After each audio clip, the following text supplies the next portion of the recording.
On August 5, 1962, the world woke to shocking news. Marilyn Monroe was dead. The official story was simple: a barbiturate overdose ruled a probable suicide. But was it really that straightforward? Decades later, classified documents, deathbed confessions, and forensic analysis have cast serious doubt on the official narrative.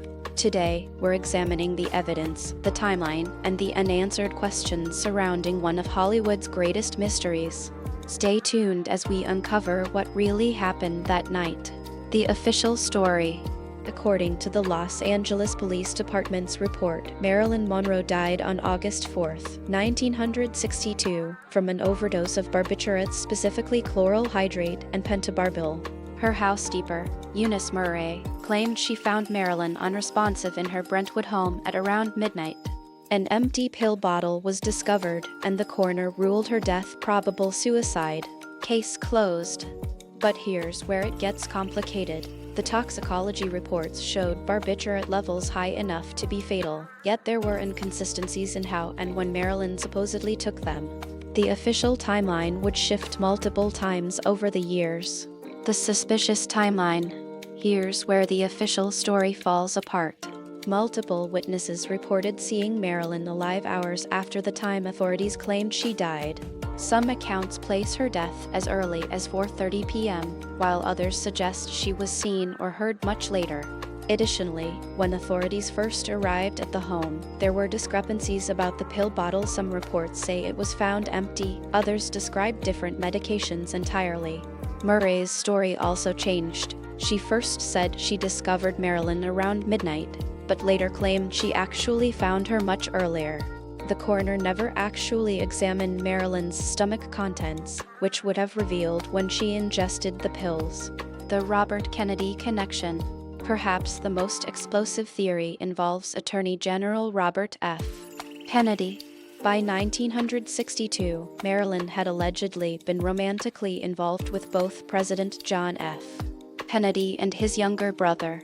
RFK was reportedly in Los Angeles on August 4, though the official records deny this. Multiple credible witnesses claimed to have seen him at various locations in the city that day. If he was there and confronted Marilyn about something, perhaps classified information, recordings, or love letters, could events have spiraled out of control? Some theorists suggest the Kennedy family had motive to ensure Marilyn's death couldn't be investigated too closely. Alternative theories. Accident vs. foul play. Serious investigators have proposed that Marilyn's death might have been a tragic accident rather than suicide. She was known to mix sleeping pills with champagne and alcohol, a potentially lethal combination. She may have simply lost track of how many pills she'd taken, especially given her documented struggles with substance dependence. However, other experts point to evidence suggesting foul play: the lack of a suicide note, the positioning of her body, the missing phone records from that night, and the fact that key evidence was either destroyed or never properly documented.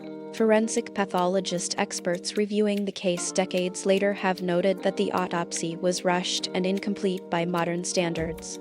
The missing evidence and cover-up. What we don't know might be more telling than what we do. Police records from that night were severely redacted before release. Telephone records from Marilyn's home mysteriously vanished. Her personal diary, which might have contained crucial information about her final days, was never found. In 2015, newly released FBI files revealed that authorities had been actively investigating the Kennedy connection, yet this evidence was suppressed for decades. The coroner's final report contained strange notation, and some documents suggest the Los Angeles Police Department received outside pressure to close the case quickly and quietly. Why would a routine suicide investigation require that level of secrecy? What we know about her final days. In the weeks before her death, Marilyn was in crisis. She'd been fired from the film Something's Got to Give, which wounded her professionally and financially. She was seeing the psychiatrist, Dr. Ralph Greenson, multiple times per week. Her personal life was turbulent. Her marriage to playwright Arthur Miller had ended 2 years prior, and she was dealing with a pattern of infidelity and emotional instability. Friends reported mood swings, moments of her characteristic humor and warmth, interrupted by dark periods of despair. She was also dealing with an ongoing gynecological issue that caused her pain. By August 1962, Marilyn Monroe was a woman under tremendous pressure. Whether that led to suicide, accident, or something darker remains the central question. The expert reassessment. In 2022, a team of independent forensic experts and historians released a comprehensive review of available evidence. Their conclusion? The case deserves to be reopened. They highlighted the inconsistencies in the toxicology findings, the lack of proper chain of custody for evidence, and the suspicious behavior of authorities. Several credible witnesses, including some with no reason to fabricate stories, maintained until their deaths that they had evidence of foul play. Police records from that night were apparently altered, with some pages showing signs of erasure or overwriting.